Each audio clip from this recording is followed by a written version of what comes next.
Hey everyone, my name's Kelvin, and in this quick tutorial video I'm going to show you how to export your watercolor artwork as a transparent PNG. So that means the background's not just going to be white, it's going to be transparent.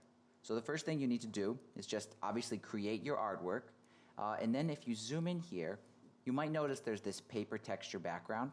So I want to disable that first. So I'll go to the layers panel, I'll open up the watercolor texture group, and it's the top one here called paper background. I'm just going to turn that off, and you'll notice the paper background disappears from the white area, but it doesn't affect the artwork itself. So now I've got our artwork on a pure white background.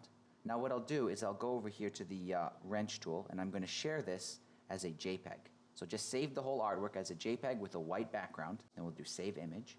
Then I'll go to my gallery page, and I'm going to import the image we just saved into Procreate, and I'll isolate it from there. So we're going to go to over the corner here, it says photo, and I'm going to go to all photos, and this is just the most recent one I exported. So if I go to my layers panel, it's just our artwork on a white background. So what I'm going to do is, just to give us some contrast to help us, I'm going to click the background color and change it to something else. You won't notice it on your artwork because the picture we pasted in is covering that up, but if I turn that off, there's our color. So now while the artwork layer here is selected, I'll go to the selection tool. I'll make sure it's set to automatic, not freehand or any of these other ones. Just make sure it's set to automatic, and I'll just click and drag somewhere in the white, and you'll notice when you drag it, it changes the threshold of the selection. That means how similar of a color does it want to select. So you'll notice it's turning blue here. That means we've gone too far. I need to back it off until I'm just seeing the very edge of it, just like that. And now you'll notice there's an area here that it didn't catch because it's sort of isolated. So if I just tap that area, it'll select that area with the same settings we did out here by dragging. So now everything is selected, all the white is selected. I'm going to invert the selection. So now we've flipped it, and now what's being selected is only our artwork. And now I'm going to copy that artwork to a different layer. And I can do that by going over to copy and paste.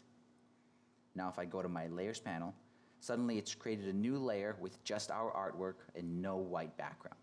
So let's turn off the original image here. And because the background is quite dark, you can zoom in and look for any mistakes. This one looks pretty clear. So I'll go ahead and crop it, because we don't need all this extra space. So I'll go to the wrench, canvas, crop and resize.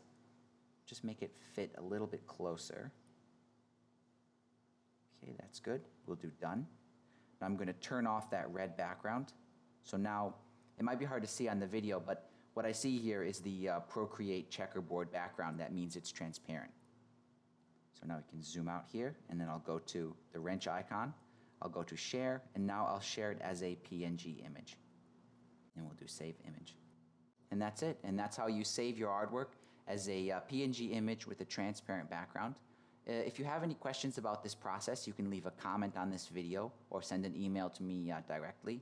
But other than that, guys, thank you so much for your support, and thanks for watching.